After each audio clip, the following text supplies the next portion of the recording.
The whole concepts of the crossing point of light, the physics of consciousness, and interstellar communication all were developed on a kind of a vision quest we did here in 95 or 96. Astronomer J. Allen Hynek developed the scale to identify the types of human ET encounters.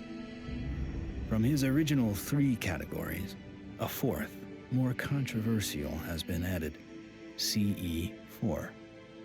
Even more controversial, Stephen Greer added a 5th kind of encounter, CE5, human-initiated contact. So, how is this done? Given Schrödinger's idea that the number of all minds in the universe is 1, in order to make this type of contact, a human could potentially access that single inner consciousness through intense meditation and then visualize his location down through the Milky Way to the planet Earth to wherever he sits under the stars.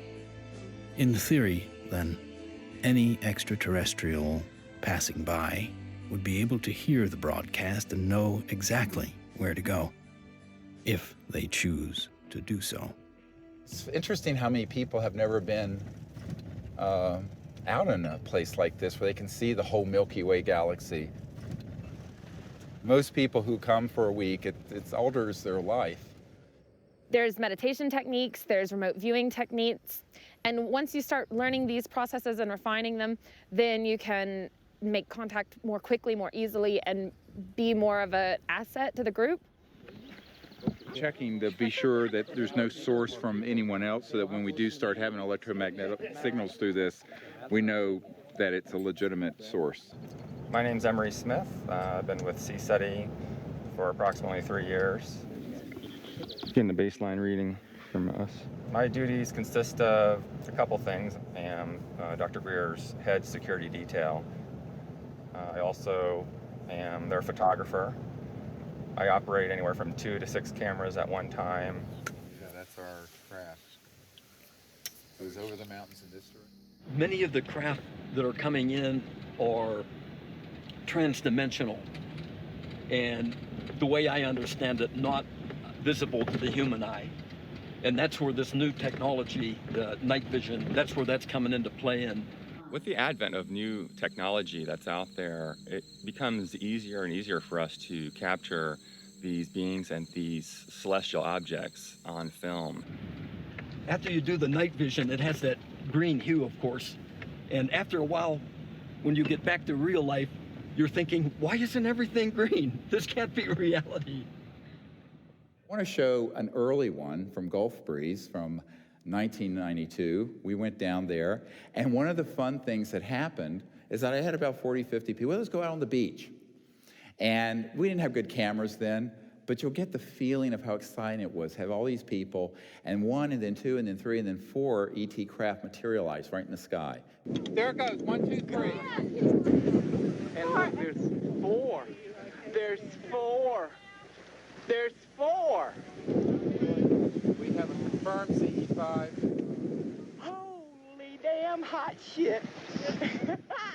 Dog. Thank you. All right.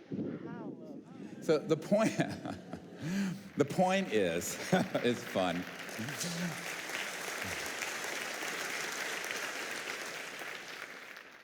It's your responsibility to go into meditation, find a little bit of time, 10, 15 minutes, and remote view who's up there and how many.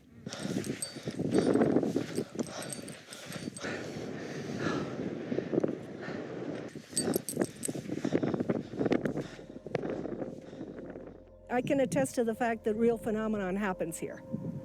I really feel that his CE5 protocols are based on a spiritual kind of positive contact, and I think that that is an excellent model for any kind of communication, whether it be on Earth, in the United Nations or wherever, but in this particular field it's with cosmic cultures.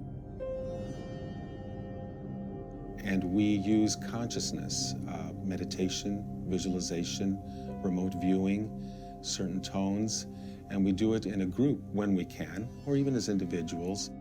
It's just It's just been this series of unbelievable events that are amplified by our meditation. It enforces this communication between us and the ETs, and it's so interactive. I could feel everything, I could hear all the sounds just right there. Perfect. And then this being, the little larval one comes up, and we had this hug, and I shared the joy in it, and I'm like just thanking it for this experience. Let's do what we can to feel as if it would feel that this is perfectly normal and natural. Oh, sure. And that, this is... Relax and get in that flow consciousness, exactly. So I was jarred by our group getting like tripped out and in that kind of, I was startled by some of the ways that our group was being, and I was going, and then there was moments where I was like, wow, I can only imagine how a visitor might feel. The ETs pick up on your intentions, and if you're really out there just to learn and really want to communicate with these extraterrestrials, well, it's going to happen. Avahanam Narayanam Padma Bhavam Vashishtam Shaktim Chatat Putra Parasharam Cha Yasam Shukam Golda Padam Mahantam Govinda Yogindra Matashashisham. And we ask these extraterrestrial civilizations to join us as they begin to learn of us, to help us, and to understand us, even as we endeavor to understand them and welcome them here to this beautiful planet. Namaste. Oh my gosh, another beautiful, stunning, absolutely stunning. Not an aircraft.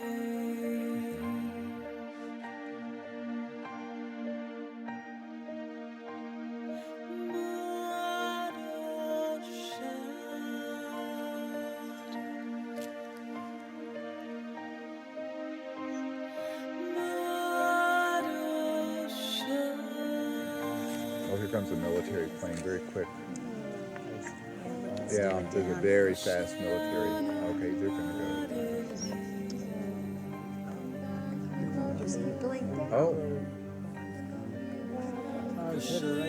It turned right to it. Yeah. Literally, my heart literally sunk when the jet got to where the craft had to phase out.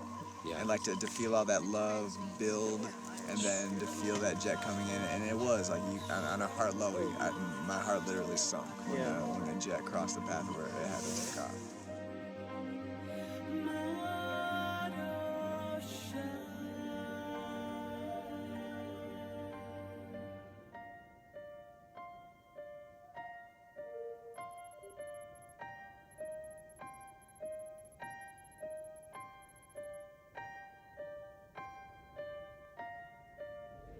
So in the camera, that's what you got. You got this light traveling, and you can see it's not like a satellite where it's got a path.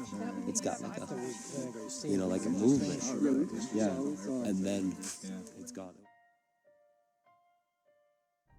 When I was 17, I injured